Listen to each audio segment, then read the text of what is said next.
मेरा सवाल सुधांशु सर से है।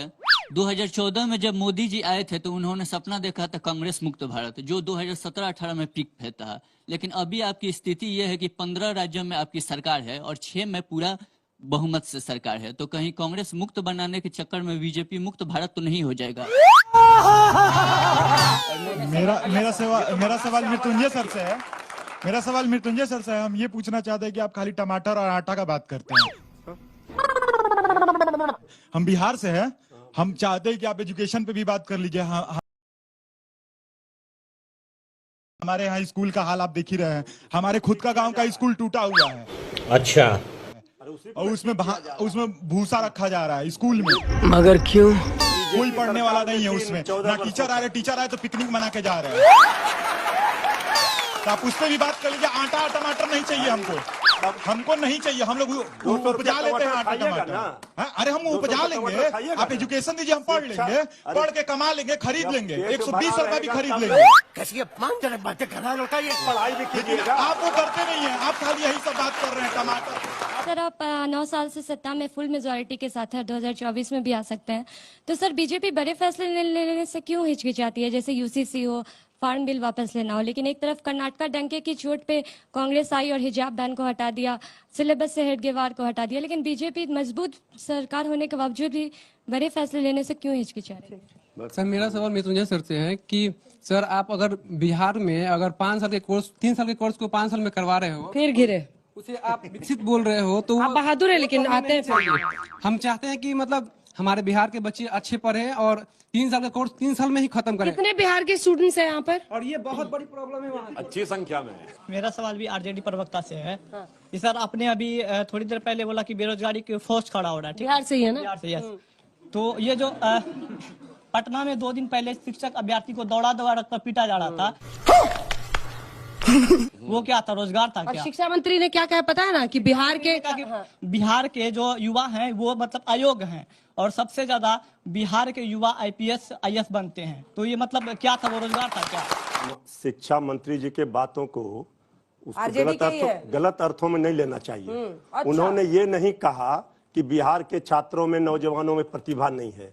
बिहार की छात्र नौजवानों की तो प्रतिभा इतनी है कि पूरे देश में उनका डंका बजता है। आप रिपीट मत कीजिए जो हम बोले।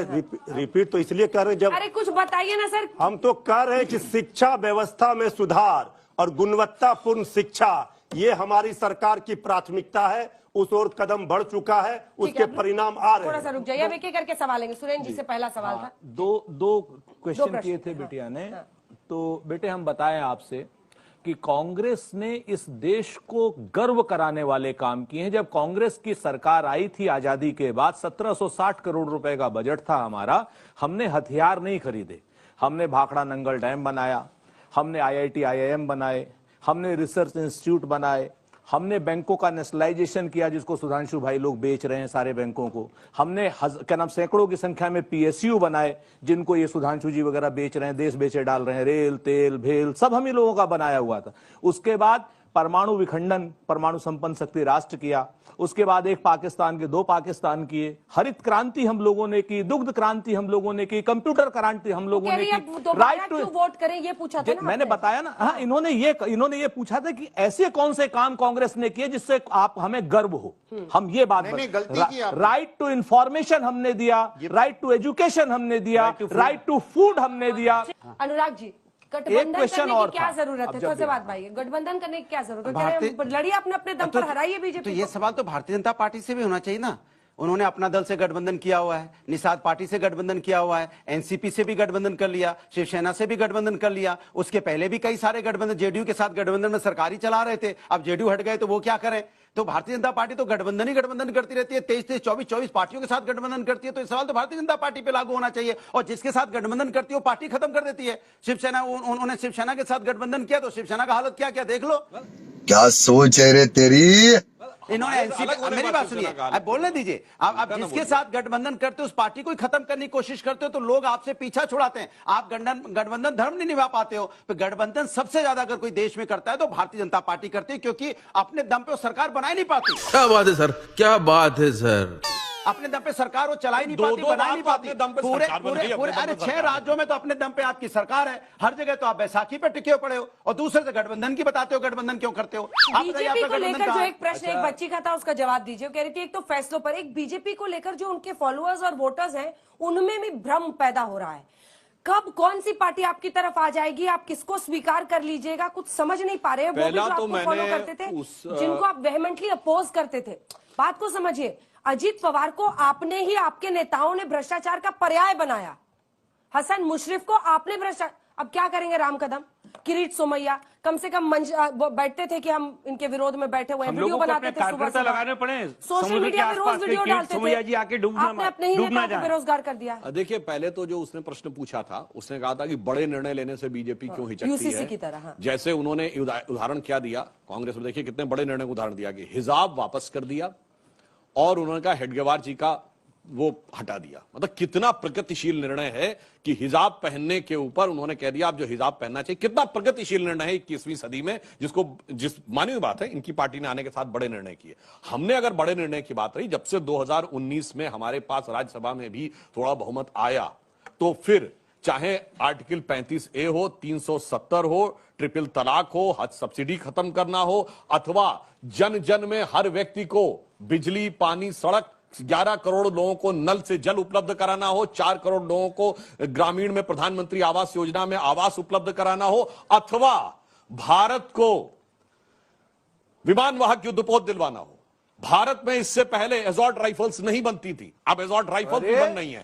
भारत में लड़ाकू जहाज के इंजन नहीं बनते थे, बन रही है भाई, 14 साल से कुछ भी एसॉल्ट राइफल बन रही है। नाम बताइए। एचएएल में एसॉल्ट राइफल बनती है, तो गजब है भाई। एचएएल में तो भैया हवाई जहाज के पार्ट बनते हैं, एसॉल्ट राइफल कहां बनती है? मेरे साथ आइए फिर से। अरे मेरे साथ नहीं भाई, एसॉल्ट राइफल भारत में अब बनना चाहिए। आप दिखाइएगा, एचएएल बोल गए। एरोनॉटिक्स लिमिटेड की बात, हिंदुस्तान एरोनॉटिक्स लिमिटेड में एसॉल्ट राइफल बनती है। गजब है भाई। अमेठी कोरवा शाखा में असॉल्ट राइफल का एक सेक्शन है। अरे भाई और वाह, जिसको सुनिए, रूस के उससे बाकायदा वहां पर बनाया रूस गया। के उससे क्या, किससे? रूस के सहयोग से। हाँ, रूस के सहयोग से। अरे सुधांशु जी फिर से फंस जाइएगा। अरे भैया, फिर मैं से आपसे फंस कह रहा जाइएगा। हूँ, कोरबा आइए मेरे जो साथ। पता एचएएल में एसॉल्ट राइफल बन रही थी। चलिए दिखाइएगा, एचएएल में एसॉल्ट चलिए राइफल मेरे बन रही साथ। थी। गजब बोलते हैं। अरे कहाँ सुनिए, चले भाई, दिखाइए, दिखाइए। या तो वो आप बात करने राजनीति लगते हैं। छोड़ दीजिएगा या मैं छोड़ दूंगा। भाई कोरबा जो है आइए जब आज के दिन जानकारी है। बहुत कहते हैं कि एक आप मिनट। राजनीति छोड़नी है, अरे मैं आप छोड़ क्या दूंगा। करें भाई, आप क्या छोड़ छोड़ रहे हैं? अब एक मिनट बात करता हूं। सुनिए, मैं बता रहा हूँ, जैसे चिरंजीव सुनिए, एचएएल में कोरबा डिवीजन है, एवियोनिक्स डिवीजन है। अरे यानी जहां पर आइए जहाज ना, के 2 आप पार्ट्स होते चलिए हैं। हमारे देखिए, आप भी साथ। मत बोलिए, मुझे अपनी बात कहने मैं दीजिए। फिर से चलिए कहता हूं, नहीं, चलिए। अब आपने कह दिया ना, मुझे अपनी बात कहने दीजिए। जाके कोई भी चेक करे एचएएल